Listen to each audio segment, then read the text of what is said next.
Empat pekerja proyek BTS saat ini telah bebas setelah sebelumnya disandra oleh pihak KKB sesaat setelah mendarat di Bandara Okta Pegunungan Bintang, Papua Pegunungan. Dan untuk mengetahui masih adanya KKB yang melakukan penyanderaan terhadap para pekerja, kita akan berbincang dengan Ridwan Habib, pengamat militer dan juga intelijen. Selamat pagi, Pak Ridwan. Selamat pagi, Gemma. Iya, Pak Ridwan, ini kan bukan yang pertama kalinya ya petugas BTS disandra oleh KKB. Mengapa KKB ini juga terus menyerang warga sipil yang bekerja di sana?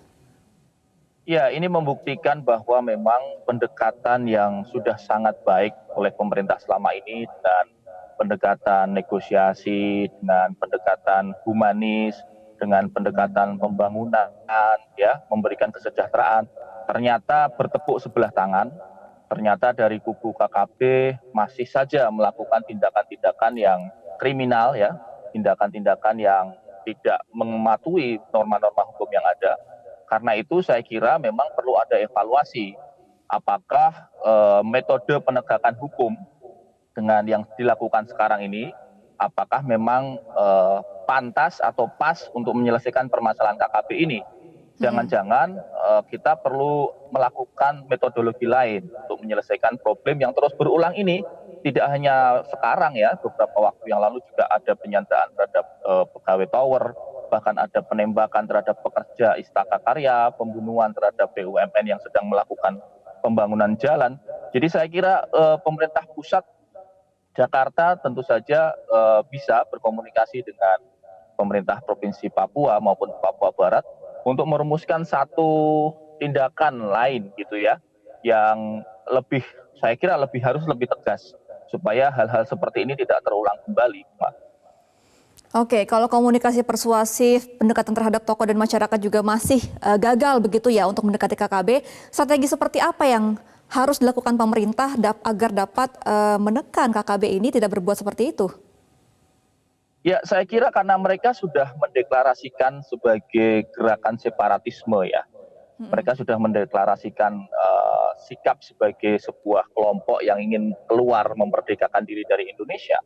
Maka sebenarnya tidak ada salahnya pemerintah mencoba melakukan inisiasi baru dengan operasi militer terbatas.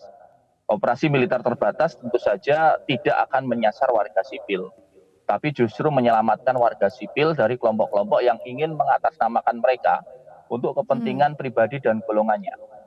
Nah, ini saya kira bisa dikaji ya, apakah nanti menggunakan instruksi presiden dengan inpres, apakah nanti kemudian menggunakan persetujuan DPR, itu tentu prosesnya harus berjalan. Karena memang penggunaan kekuatan militer dalam hal ini TNI, tentu pertama harus ada otoritas panglima tertinggi, yakni Bapak Presiden Joko Widodo. Yang kedua melalui mekanisme konsultasi dan persetujuan dari pihak parlemen. Dalam hal ini DPR, khususnya Komisi 1 DPR. Nah, kalau kemudian opsi-opsi ini dibuka, saya kira teman-teman prajurit TNI juga sudah siap untuk melakukan itu. Tentu saja ini terukur, operasi militer terbatas terukur dan tidak menyasar ya, tidak menyasar warga sipil yang tidak bersalah, tetapi justru menuntaskan problem bertahun-tahun yang tidak selesai dengan model sekarang. Model sekarang adalah penegakan hukum, polisi yang di depan. Tidak ada salahnya kemudian pemerintah mencoba mengkaji langkah baru, gunakan pendekatan baru, TNI di depan. Sehingga kemudian problemnya bisa terselesaikan. Karena kenyataannya kan selama ini sudah humanis seperti ini mereka tetap tidak kapok. Warga kita disandra, warga kita dibunuh, ini kan nggak bisa dibiarkan. Ya, Pak Ridwan, kan selain WNI juga ada juga WNA ya, pilot dari Susi Air yang sampai sekarang ini masih disandra. Apakah ini menandakan bahwa kita sudah membutuhkan bantuan militer dari luar negeri, bukan dari dalam negeri saja?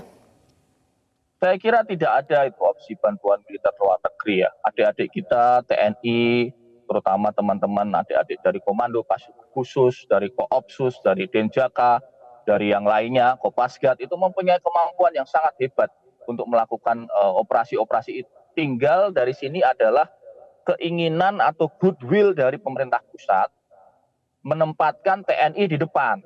Kalau selama ini kan TNI perbantuan polisi, selama ini polisi sebagai penegakan hukum. Mereka dipandang sebagai kriminal, mereka dipandang sebagai penjahat.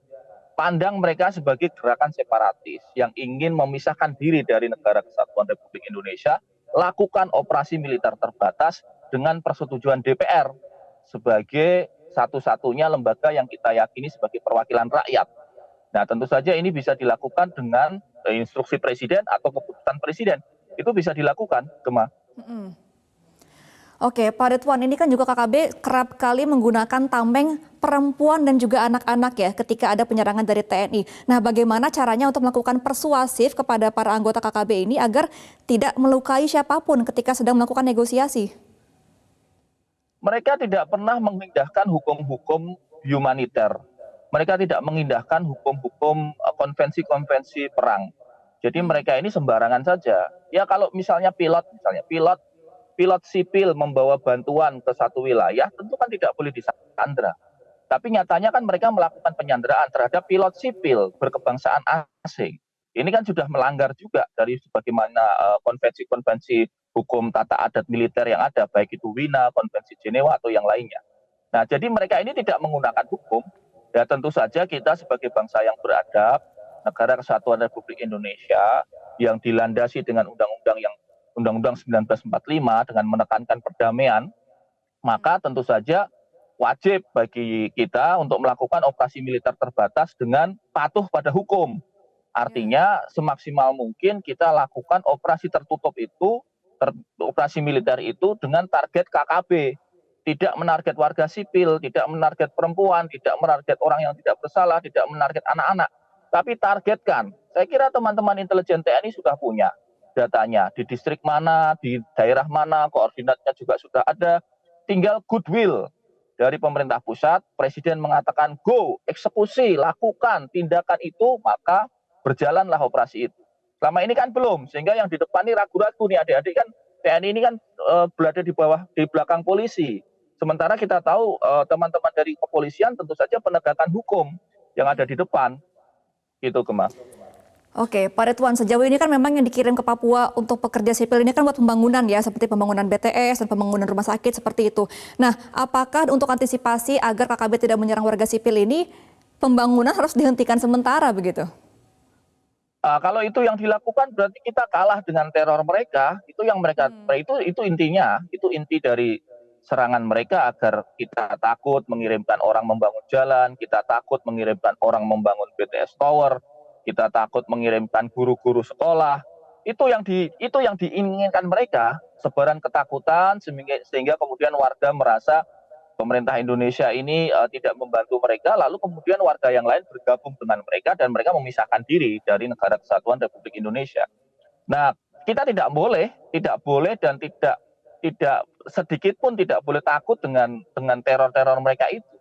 Karena itu sekarang lakukan pendekatan baru, lakukan operasi militer terbatas. Ini saya kira sudah saatnya ya dilakukan karena sudah berkali-kali penegakan hukum nyatanya juga oleh mereka tidak direspon secara baik, mereka tidak menaati itu.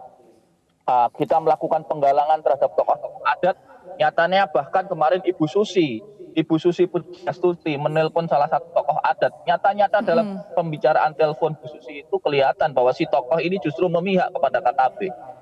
Kan Bu Susi sampai marah besar itu kan. Ini kan menunjukkan bahwa gagal operasi penggalangan, operasi humanis, operasi ramah itu gagal. Lakukan operasi baru, operasi militer terbatas. Baik, apakah untuk saat ini berarti pihak aparat keamanan sudah harus melakukan secara tegas dan juga mungkin keras kepada KKB begitu, Pak Ridwan? Kalau saya mendukung itu, saya berharap Bapak Presiden sebagai Panglima tertinggi TNI mengeluarkan instruksi Presiden sehingga kemudian Panglima TNI dengan mantap dan dengan didukung DPR atas persetujuan DPR melakukan operasi militer terbatas dengan target KKB dan melindungi hak-hak sipil, melindungi warga sipil yang tidak bersalah, targetnya adalah KKB, spesifik. Gitu. Sehingga kemudian justru menyelamatkan warga Papua yang 98% adalah saudara-saudara kita yang pro dengan Indonesia, saudara-saudara kita yang memahami bahwa mereka bagian dari Indonesia. Baik, berarti operasi militer perlu dilakukan dan juga pendekatan yang lebih agar KKB ini tidak menyerang warga sipil terus-terusan. Terima kasih Pak Ridwan Habib selaku pengamat militer dan juga intelijen. Selamat kembali beraktivitas.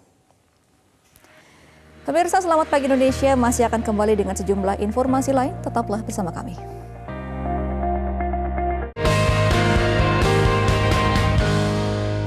Didukung oleh Lawan kuman dan bakteri dengan UFO, perlindungan keluarga 24/7.